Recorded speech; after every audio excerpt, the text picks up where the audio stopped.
안녕하세요. 우리는 창세기 4장의 말씀을 깊이 묵상하며 우리 삶에 적용할 수 있는 귀한 진리들을 함께 찾아보고자 합니다. 창세기 4장은 인류의 첫 죄인 아담과 하와의 타락 이후 그들의 자녀들을 통해 죄가 어떻게 확산되고 인간의 본성이 어떻게 변질되어 가는지를 생생하게 보여주는 중요한 장입니다. 이 말씀을 통해 우리는 죄의 본질과 하나님의 공의, 그리고 변함없는 사랑과 구속의 은혜를 깨닫게 될 것입니다. 함께 말씀 속으로 들어가 보실까요?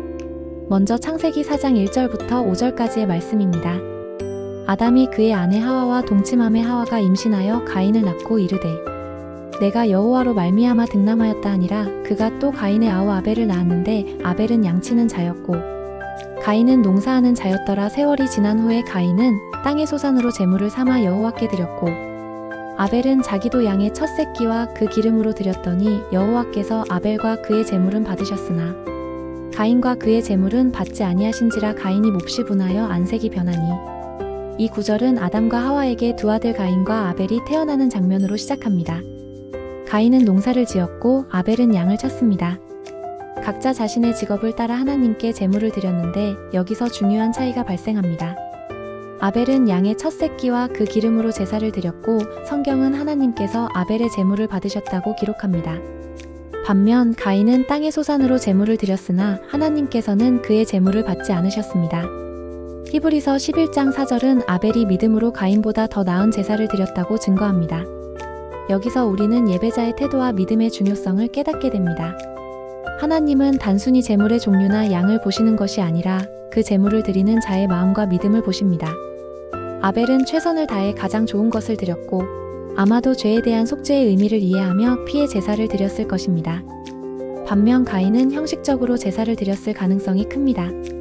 그의 마음에는 하나님을 향한 진정한 경외와 순종이 부족했던 것으로 보입니다. 이는 오늘날 우리의 예배 태도를 점검하게 합니다. 우리는 과연 어떤 마음으로 하나님께 나아가 예배하고 있습니까? 다음으로 창세기 4장 6절부터 8절까지의 말씀입니다.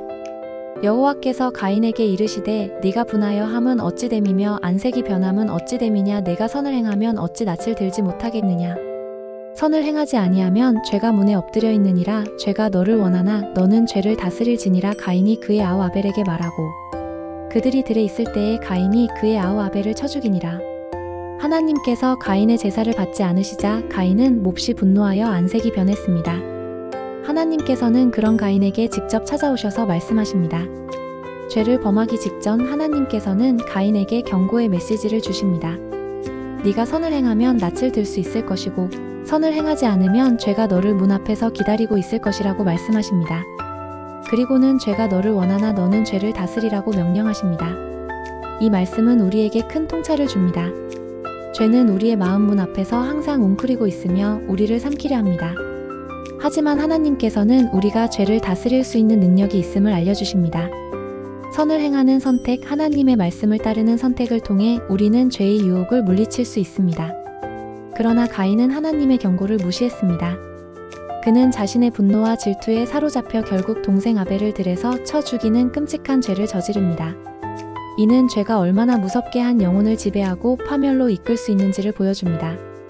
가인은 자신의 제사가 받아들여지지 않은 이유를 자신에게서 찾기보다는 동생에 대한 질투와 미움으로 표출하고 말았습니다.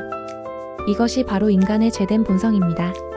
다음은 창세기 4장 9절부터 16절까지의 말씀입니다. 여호와께서 가인에게 이르시되 내 아우 아벨이 어디 있느냐. 그가 이르되 내가 알지 못하나이다. 내가 내 아우를 지키는 자니이다. 여호와께서 이르시되 네가 무엇을 하였느냐. 내 아우의 핏소리가 땅에서부터 내게 호소하느니라. 땅이 그 입을 벌려 내 손에서 내 아우의 피를 받았은즉 네가 땅에서 저주를 받으리니 네가 밭을 갈아도 땅이 다시는 그 효력을 내게 주지 아니할 것이요 너는 땅에서 피하며 유리하는 자가 되리라. 가인이 여호와께 아뢰되 내 재벌이 지기가 너무 무거우니이다. 주께서 오늘 이 지면에서 나를 쫓아내시온즉 내가 주의 낯을 배웁지 못하리니 내가 땅에서 피하며 유리하는 자가 될지라. 물은 나를 만나는 자마다 나를 죽이겠나이다. 여호와께서 그에게 이르시되 그렇지 아니하다. 가인을 죽이는 자는 벌을 7배나 받으리라 하시고 가인에게 표를 주사 그를 만나는 모든 사람에게서 죽임을 면하게 하시니라. 가인이 여호와의 앞을 떠나 에덴 동쪽 놋 땅에 거주하니라. 하나님께서는 가인에게 직접적으로 물으십니다. 내 아우 아벨이 어디 있느냐?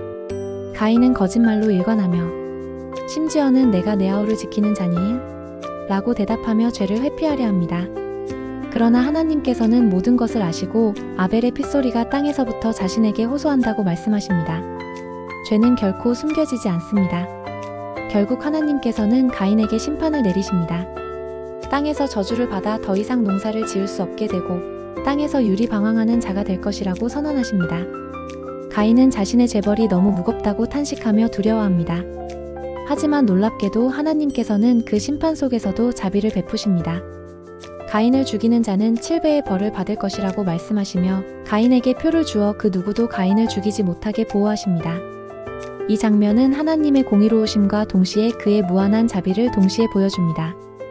죄에 대한 심판은 분명하지만 동시에 회개하지 않는 자에게도 생명을 유지할 기회를 주시는 것입니다. 비록 가인이 하나님의 면전을 떠나 놋 땅에 거주하게 되었지만 하나님은 그를 완전히 버리지 않으셨습니다. 이 말씀은 우리에게 죄가 심각한 결과를 초래하지만 그 죄가 아무리 크더라도 하나님의 자비는 그보다 더 크다는 것을 가르쳐 줍니다. 우리는 가인의 모습을 통해 인간에게 내재된 죄의 확산 과정을 엿볼 수 있습니다. 부모인 아담과 하와의 타락이 자녀인 가인의 타락으로 이어지는 것을 보며 죄는 한 개인에게서 그치지 않고 대를 이어 확산되는 무서운 속성을 가지고 있음을 알게 됩니다. 이는 우리가 우리의 죄를 가볍게 여기지 않고 후손들에게 영적인 유산을 잘 물려줘야 함을 깨닫게 합니다. 또한 이 말씀은 예배자의 올바른 자세에 대해 다시 한번 강조합니다.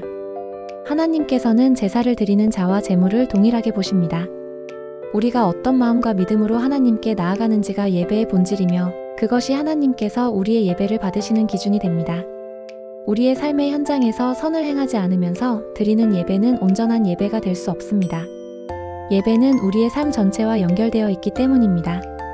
마지막으로 창세기 4장의 묵상을 통해 우리는 하나님의 놀라운 은혜를 발견하게 됩니다. 하나님께서는 가인이 죄를 범하기 직전 그에게 찾아오셔서 경고하셨고 죄를 저지른 후에도 심판 속에서 생명을 보호하는 자비를 베푸셨습니다. 이는 하나님께서 죄인을 향한 변함없는 사랑과 구속의 계획을 가지고 계심을 보여줍니다. 그리고 이러한 하나님의 은혜는 궁극적으로 그리스도 예수 안에서 완성됩니다. 하나님을 가장 기쁘게 하신 제물은 바로 우리 죄를 대속하신 예수 그리스도이십니다. 그러므로 그리스도를 믿고 그 믿음으로 하나님께 예배하는 자는 제물이신 그리스도와 함께 하나님께 연락됩니다. 창세기 4장을 통해 우리는 죄의 본질과 심각성, 그리고 그럼에도 불구하고 우리를 사랑하시고 구원하시려는 하나님의 놀라운 은혜를 깊이 묵상하게 됩니다. 이 말씀이 여러분의 신앙생활에 큰 깨달음과 은혜가 되기를 바랍니다. 감사합니다.